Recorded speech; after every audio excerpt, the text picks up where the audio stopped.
For years, I thought I was doing everything right. As a nutrition scientist, I religiously ate 99% dark chocolate for its health benefits. But after doing some research, I was shocked. The brand I had been eating for years was loaded with cadmium, a toxic heavy metal that accumulates in your kidneys. And most of the flavanols, the compounds that make chocolate healthy, had been destroyed during processing. Today, I'm revealing which chocolate actually makes you healthier and which ones might be slowly poisoning you.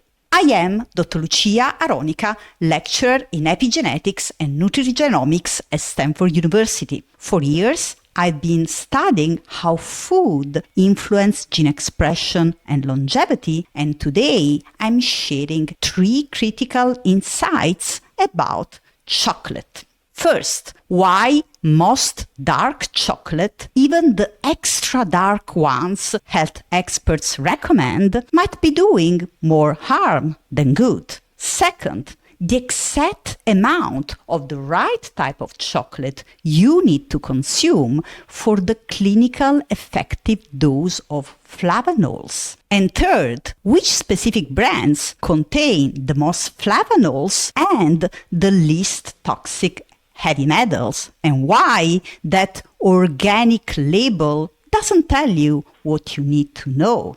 Stay tuned until the end for my personal secret recipe that delivers the maximum health benefits with minimal risks. Like what's on our agenda? Then subscribe to never miss my videos and help them reach more people. Before we dive deeper, let me share something that completely changed the way I think about food and longevity. Did you know that queen bees live 20 times longer than the other bees in a beehive, which are called worker bees, despite having the same DNA? It's not their genes, but what they eat, royal jelly, that activates their longevity genes. Humans have similar longevity pathways, and certain foods, like properly processed cacao, can act as our royal jelly. These foods contain special compounds I call epinutrients that activate genes protecting our heart, brain, skin, and more. Chocolate contains some of the most powerful epinutrients we know, flavanols, a type of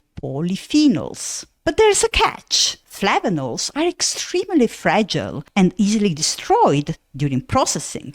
Every morning for years, I enjoyed a square of 99% dark chocolate. As an epigenetic scientist, I felt confident in this choice. After all, dark chocolate is supposed to be loaded with powerful flavanols. But then I discovered a comprehensive lab analysis by consumer labs testing 47 chocolate products. When I checked the results for my favorite bar, I was stunned. Not only did it contain concerning levels of cadmium, but it had surprisingly low levels of flavanols.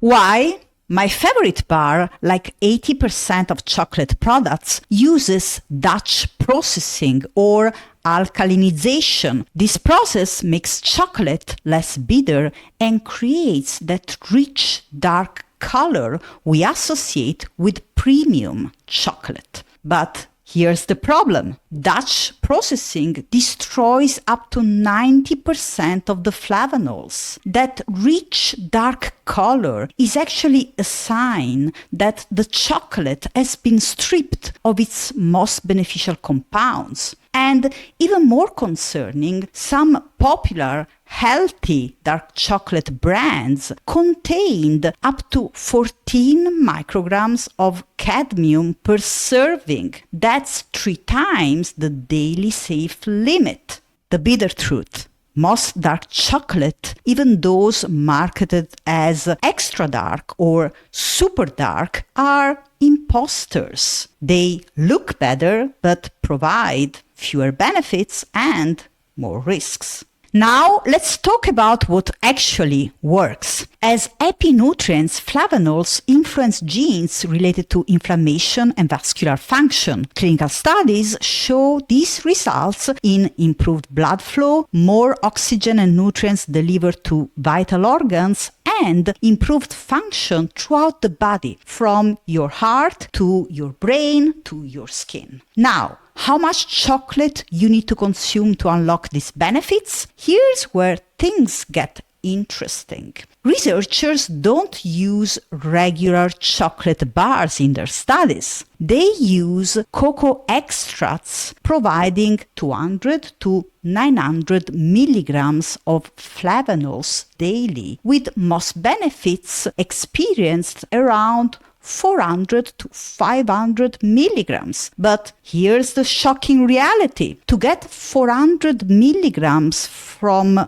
milk chocolate, you'd need to eat, are you ready for this? 2.7 kilos, almost 6 pounds, containing 14,000 of calories and more than 1.6 kilos of sugar. These would make you obese and diabetic long before you could experience any health benefits. Similarly, you'd need kilos of common Dutch processed dark chocolate, quickly leading to cadmium overload. That's why the idea that 1 square of dark chocolate a day keeps the doctor away is misleading at best.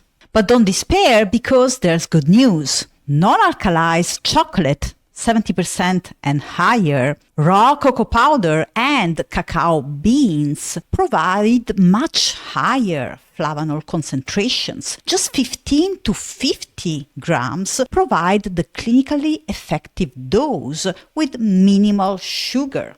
Now, for the practical part, which specific products should you buy? Based on that consumer lab report I mentioned earlier, these are the brands with the highest levels of flavanols and the lowest levels of heavy metals. For dark chocolate lovers like myself, Montezuma's Absolute Dark 100% Cocoa is the winner. It contains 14 milligrams of flavanols, the highest of any chocolate bar, with just 0.06 micrograms of cadmium, one of the lowest levels found. Just 15 grams provides the minimum clinical effective dose, around 200 milligrams. If you prefer something sweeter, try Ghirardelli Intense Dark 72% Cacao. It contains an impressive 12.7 milligrams of flavanols, higher even than some 99% bars, with just 0.11 micrograms of cadmium, which is still a low level. For cocoa powder, the champion is Good & Gather unsweetened cocoa powder from Target. It contains 18 milligrams of flavanols, the highest of any cocoa powder, with 0.11 micrograms of cadmium. For comparison, some other cocoa powders like this one contain 10 times less flavanols and 6 times more cadmium, making them not just less healthy, but potentially toxic. Something surprising about organic chocolate. While organic certification provides many benefits, it doesn't guarantee lower heavy metal content. In fact, many organic cocoa powders contain significantly higher cadmium levels than conventional ones. This is because cadmium naturally occurs in soils where cacao grows, and organic farming doesn't reduce this absorption. Now that you know how to choose the best chocolate, let me share my personal secret recipe for getting maximum benefits from cacao every day. I make my own hot cacao drink by mixing 1 tablespoon of Good & Gather cocoa powder with 1 cup of hot water, 1 pinch of cinnamon, and 1 drop of vanilla extract. This simple drink delivers 250 milligrams of flavanols, more than the minimum effective dose, with zero added sugar. For an extra flavanol boost, I enjoy home-baked cacao beans at 250 degrees Fahrenheit for 15 minutes. This preserves most of the flavanols while making my home smell divine. If you are one of the few people on the planet who doesn't like chocolate, consider supplementing with cocoa extracts. The brand Cocovia has a high flavanol content with minimal heavy metals. Just avoid consuming cacao or cocoa extracts late at night. They contain caffeine and theobromine, which may disrupt sleep for some people. And remember, never share with pets, as theobromine is toxic for dogs and cats. Now you are a chocolate pro, but you may be still making some common mistakes that destroy your food's benefits. Download my free guide with my top 5 kitchen hacks to unlock your food's epigenetics superpowers. What's your favorite way to enjoy cacao? Let me know in the comments. Ciao!